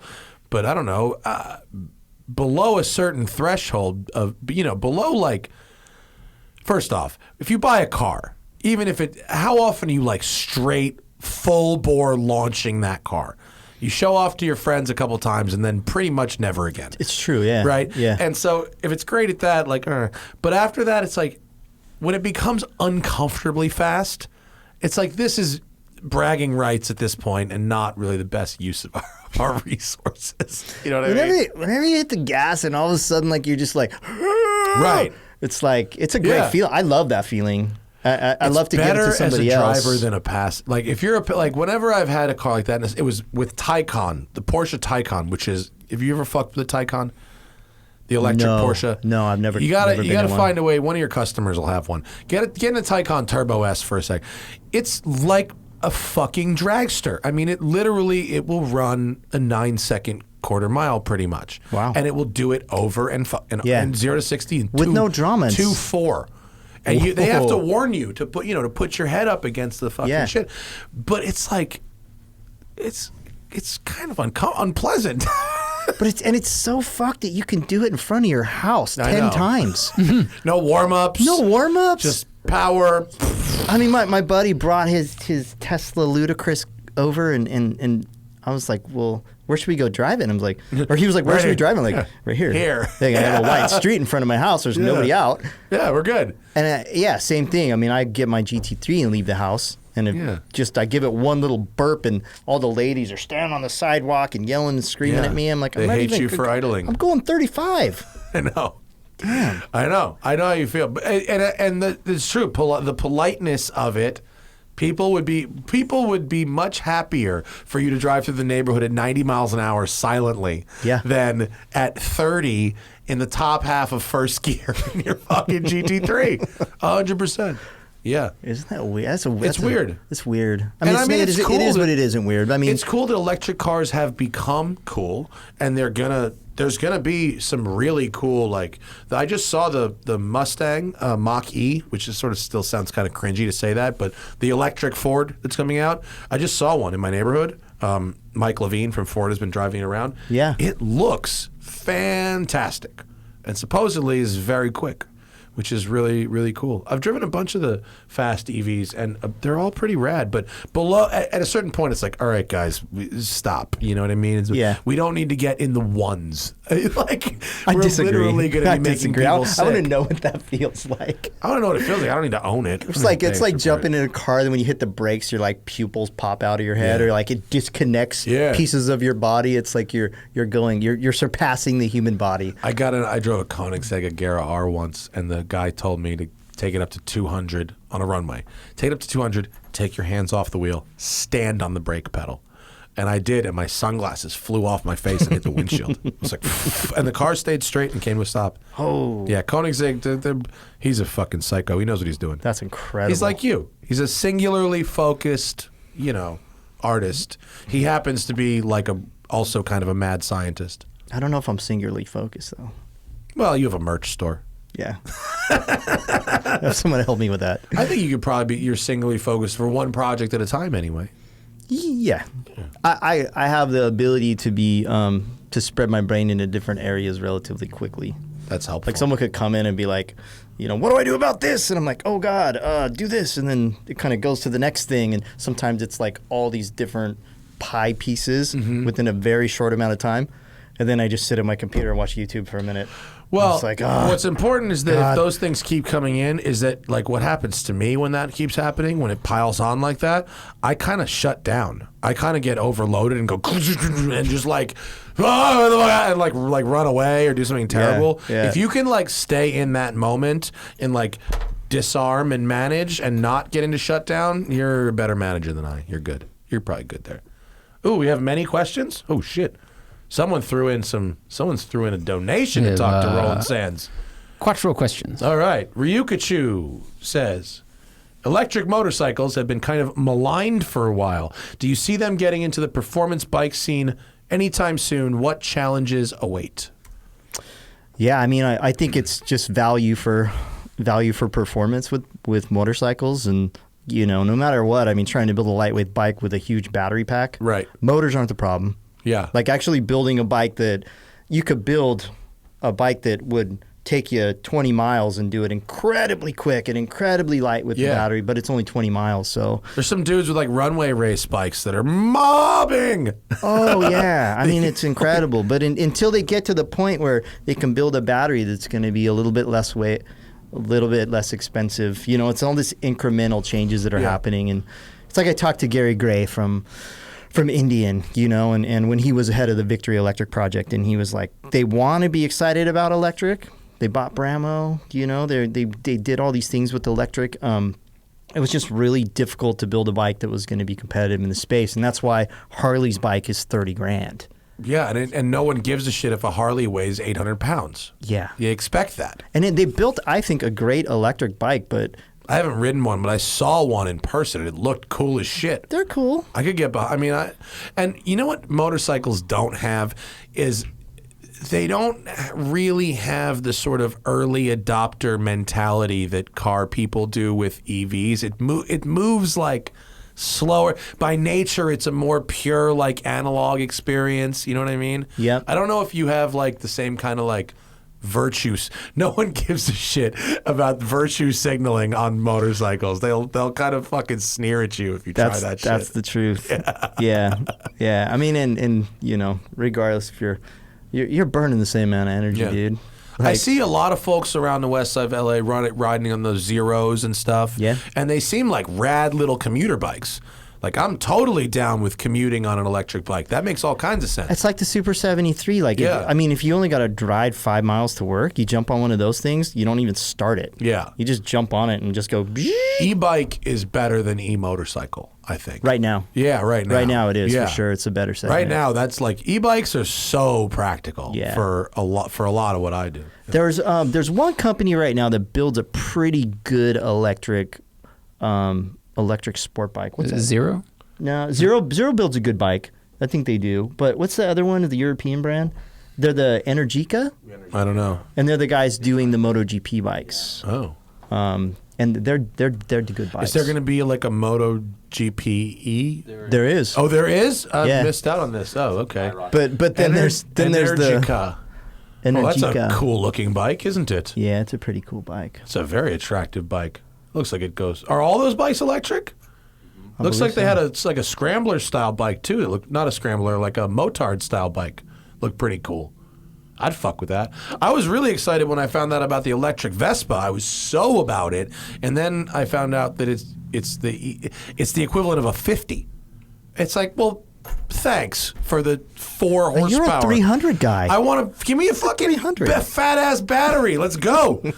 Even if it was like a 150 level, I would get down with it. BMW makes a pretty badass electric scooter. If you want the creme de la Is creme. that new weird one? Spacey. The space fucking the green one. white? Yeah, what's it the called? green and white one. I don't remember I the just name saw of it, but it's Zach, look up the BMW electric scooter. It's really wild. weird looking. Yeah. It's some like future Demolition Man shit. Well, they just came out with a new version of it, but there's one that's That been one in from a market. couple days ago. There's one that's been in market for a little while. This thing. Oh, that's the one I just saw. That one's That's fucking punk, dude. That's some cyberpunk. Judge Dredd shit. yeah, for It's sure. very Star Wars. Yeah. Especially with the colors. It's cool. It's probably fake. The It's guy's probably actually not real. almost not futuristic Are you enough. like, the guy fucking did not, he says the Cybertruck's fake, he's going for that bullshit.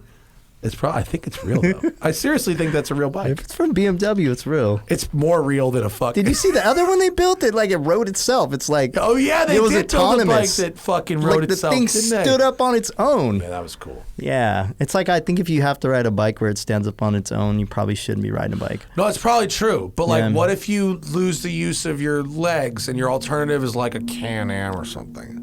What if your alternative is something truly terrible like a Polaris slingshot?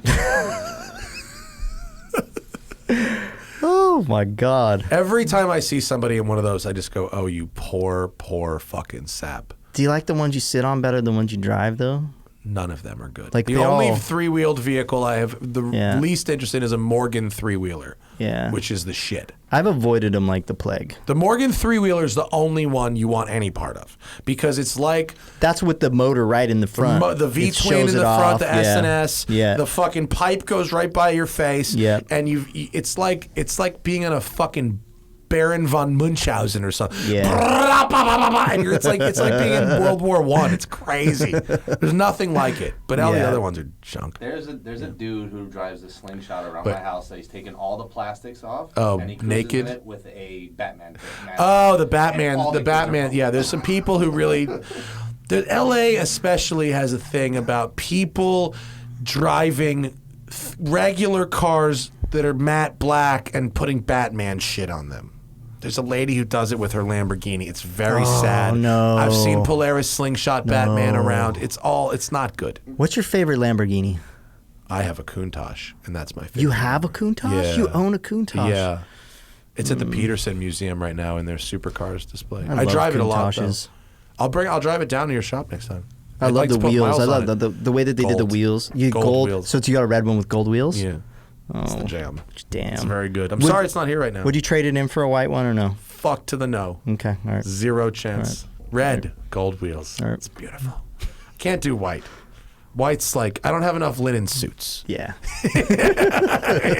My homie James Chen, he's got the white, and it's perfect for him because he can wear the what Psy, the PSY, the guy, the Gangnam Style guy. Yeah. James Chen is Chinese, not Korean, but he dresses like that. And someone who dresses like that, that's a white on white Countach. Yeah. I'm more this. How do red. you feel when you go to like a restaurant and there's people around and you jump out of your Countach? So amazing, Mm-hmm. but also I can't drive it with shoes on. So I have to do this Mr. Rogers-y thing. Not because I'm of dirt, because the pedal box is like this big. So bare feet is fine. But shoes, and look at my feet. I have big fucking clunky, shitty feet. And so I put my shoes down on the ground and do this Mr. Rogers thing where I get out. There's no graceful way You to don't have do a it. little mat, do you? You would like roll a little mat out with your name on it and put your shoes red out. mat. And just, No, like, but you're giving slide me into some ideas. slippers. Like, I think it's a presentation for your role in a Countach.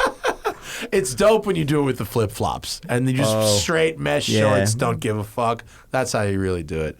But it drives beautifully, much better than anyone will give it credit for. It's fabulous to drive. Yeah, I'm 80s. I'm real 80s like that. I had a poster of a Countach You probably in my room when I was a kid. Which poster? What color was the car? I would say it was red and gold. It might be Yeah. the poster I have in my office. I'll check it out. If Yeah. it was from '87, it was shot by our friend Jeff Zwart, who is like our homie. That's awesome. And he's a super G, and Yeah. he gave me one that was leftover stock. It's probably the same poster. It's from the 1987 Road and Track Top Speed Shootout. It was the best-selling poster of that year. It's Sam Ash music. That's probably where I got it from. You know? Oh man. Anyway, let's get back to these people who fucking wanted in on the action here. MDK Kaiser wants us to make fun of him for dumping his friend's VIP future champion, the moped, the first time I rode it in shorts and a t-shirt. Oh, he went down on a moped the first time he rode it? Oh, how weird. Well, that sounds weird. about right. Yeah. That sounds like everybody. Ben says, any advice for heating up my front tire on the track faster? I'm not running slicks, and I've dropped the bike twice on track because of cold front tires. I would say the best option that you can do is probably get some tire warmers. Blankets, Yeah. tire blankets. Yeah, tire blankets. I mean, they make a huge difference. I mean you can also just not go quite as fast on the first 2 laps. That too. I usually do that these days. I've crashed every road racer. If they say they haven't crashed on cold tires, they're lying. I have spun All off crashed track on tires. cold tires a couple times. I Yeah. learned hard lessons. Yeah. It hurts. I mean, to get heat in your tires, hard braking. Hard Yeah. braking will do it. Hard acceleration, make sure the thing stood up straight. Yeah. I think most people do the swerve back and forth thing to try and heat their tires up when actually doing hard braking does more in a car, not just because of the friction of the rubber, but then you've got a hot brake disc inside that wheel that radiates heat for the next 30 seconds or whatever. That actually helps you too. It heats up the actual wheel itself. Bikes, open air rotors, maybe not so much. Can't hurt. Couldn't hurt, right? Yeah. Red Moped says, speaking from experience, bikes will gap anything on the road and for far less money. Because of this, why don't you take advantage of this and get a Hayabusa or Ninja H2? Is this a suggestion for me that I should do that? I guess you need faster vehicles.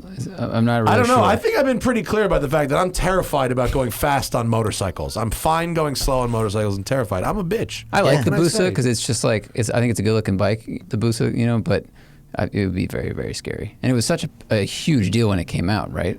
Yeah, I remember my first ride on a Hayabusa, and I was just like, that changed the game. You jumped And then on that people bike. put turbos on them. Yeah. Well, so they built the Hayabusa, and that was like an incredible bike, and then they built like the ZX-10. Right. And it was like the ZX-10 even eclipsed the Hayabusa at the time, and it was just like, Then they oh did my ZX14, God, didn't they? They did Was that- ZX14, and yeah. Did they hit a And that point one's- where all the companies kind of like they did back in the 90s where they went, all right, we're going to stop doing this? Like, Yeah. we don't need this arms I mean, race. when stock motorcycles are capable of 200 mile an hour, and running, I mean, And then We wait, will- who's got the supercharged bike? Is that the Honda? HP2, H2? Yeah, the H2, HP2. right? Yeah, that it's like thing's 240 horsepower, some Yeah. fucking crazy shit. I mean, god damn. yeah, but That's I mean, nuts. there's the BMW makes 220 stock. Fucking crazy. Stock, 220 horsepower stock, super bike. That's crazy. You ever Yeah. put bike motors into cars? I haven't done one. I drove a little Honda N600, like a tiny little hatchback that had a VFR 800 powertrain in it with the bike gearbox, Sequential gearbox, but on a yeah. shaft drive to rear wheel drive to a Oh, differential. wow. The fucking thing spun to 13,000 on paddle shifters. It's like an F1 car, and I'm always thinking about what kind of what kind of bike motor I'd want to put into a light car to make it. Yeah. And I'm thinking like one of those BMW 1600s, right? The inline six, the 1.6 liter shit. Or like a CBX motor or something crazy like that. Yeah, the K1600 motor would be That would be the one to put incredible. into a That's car, a great right? one, yeah. Yeah. And I think, if you get help on the electronics, those things are capable of making like 300 horsepower. I'm always, whenever I see like one of those big cruiser bikes and you like the gauge clusters just out of the car. Like Honda on the Goldwing just straight up put an Accord gauge cluster in that shit one year, and they're like, bro, that's out of the Accord from last year. Like, what are you doing? You ever do a Goldwing strip? They're kind of cool when you take all the shit off them. Dude, that's what we've been doing. Really? We've been doing deconstructed motorcycles. So we just did a Tenere 800, Tenere 700, 800, whatever. Which one's the Tenere? I've heard that's the, who makes that? Yamaha, which is, it's like the Yeah, it's like a GS, right? No, it's a very off-road capable adventure bike from Yamaha. Oh yeah. And then my buddy Jamie, who runs this Moto Geo blog, and Jamie Jamie? from Moto Geo. Jamie Robinson. Jamie Robinson. Yeah. I rode bitch on a fucking leader bike with him once for a video. I'm so sorry. It was scary as hell. He's a psychopath. Yeah, he's great. Yeah. We filmed Imagine- Ride Apart with him back in 2012, and he took us flat track racing.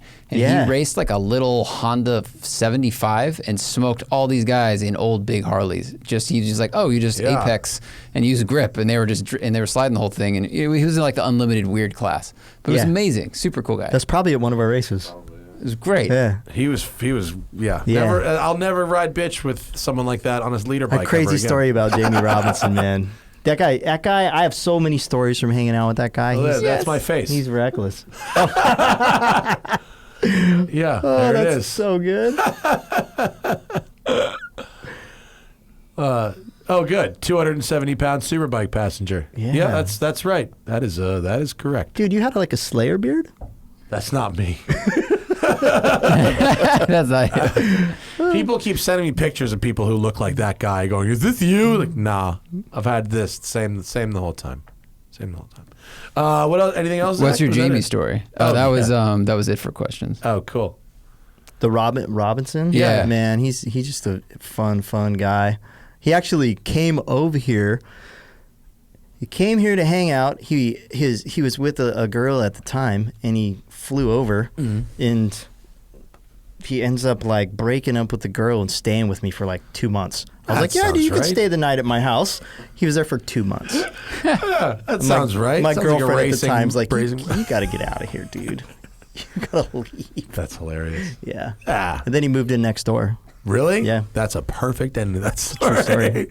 story. By leave, I meant, more than one house Yeah, away, just- preferably. Like literally next door. That's so funny. Like I could lean out my window and yell at him. That's hilarious. Yeah. He built that cool. He turned like a leader bike into kind of a hyper motard overlander.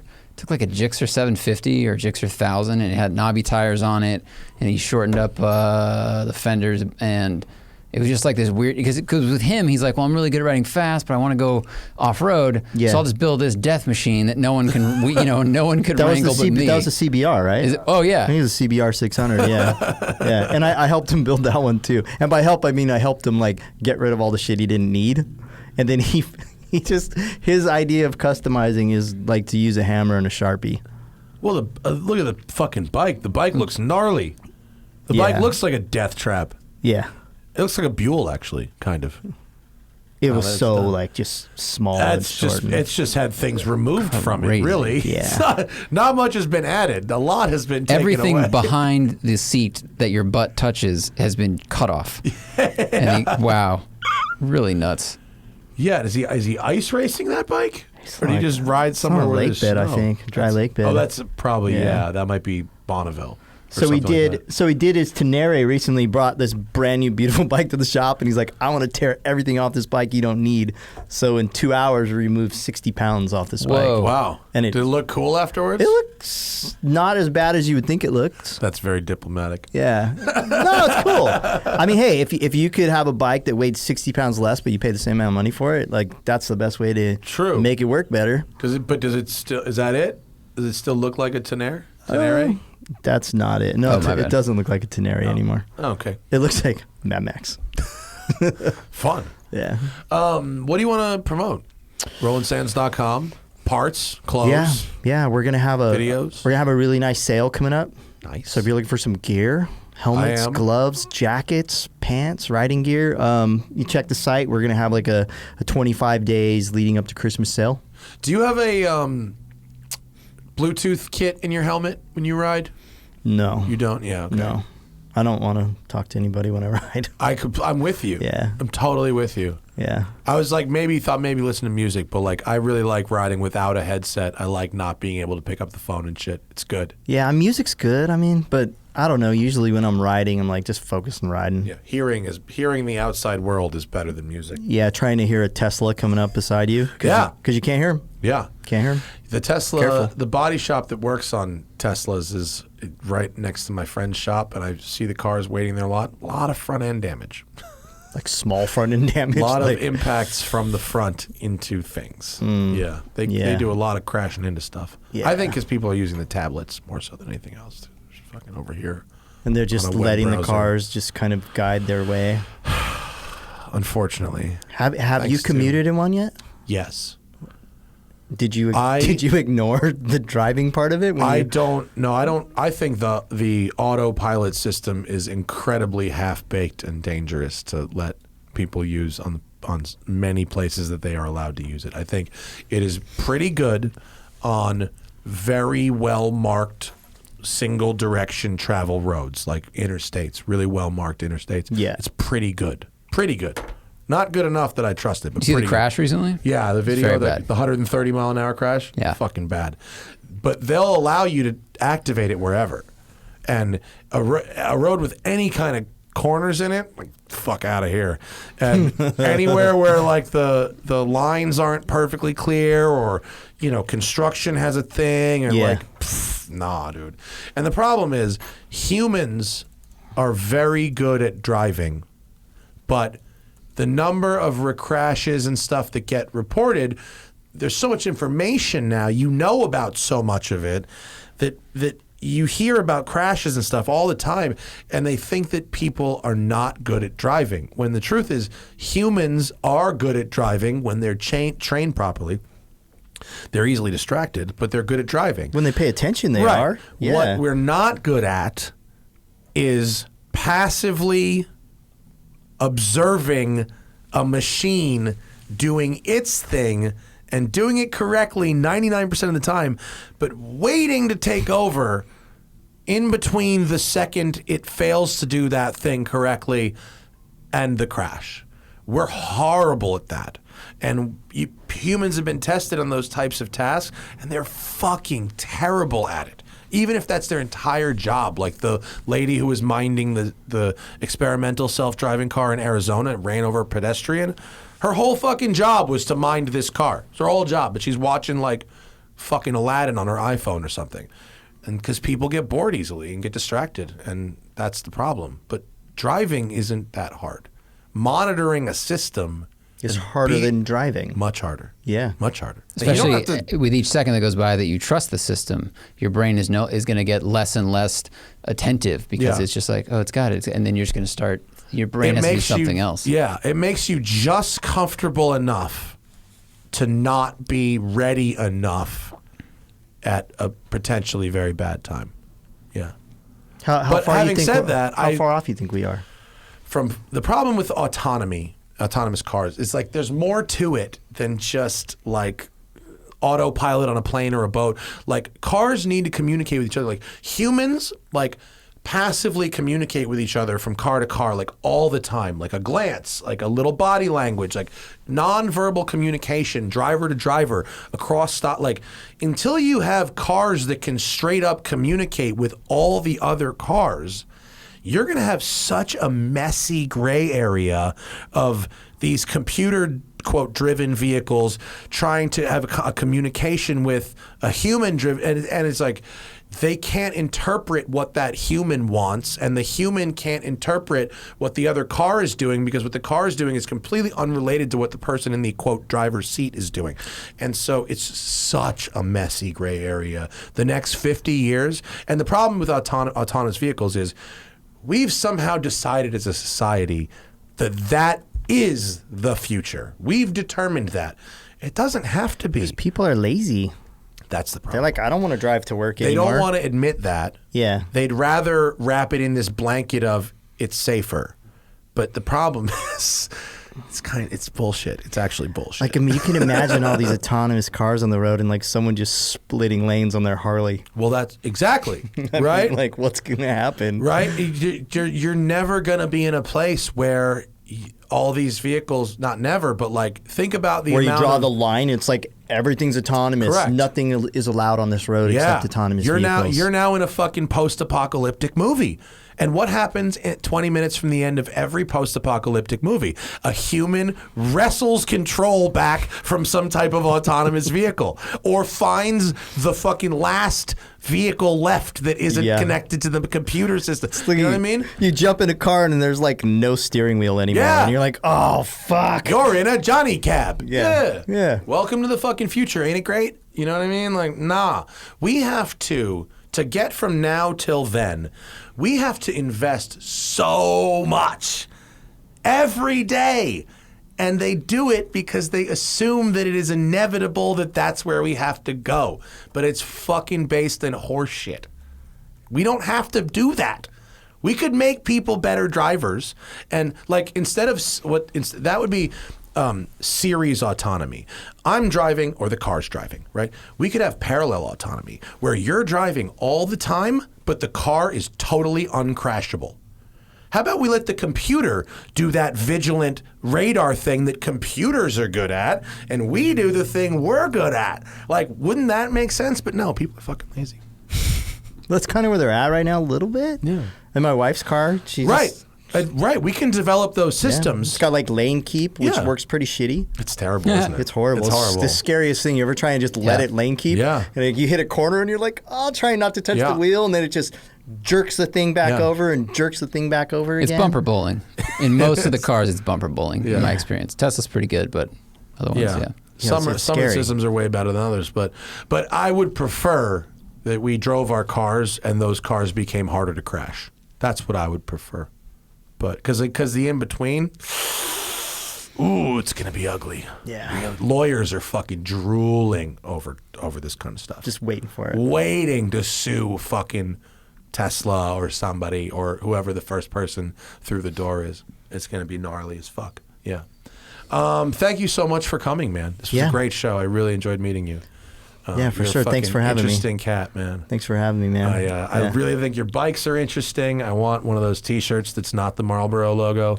Yeah. I might be a customer for one of these Super 73s for real. Hit me up. I don't think I can afford one of your bikes, but I could afford an e-bike.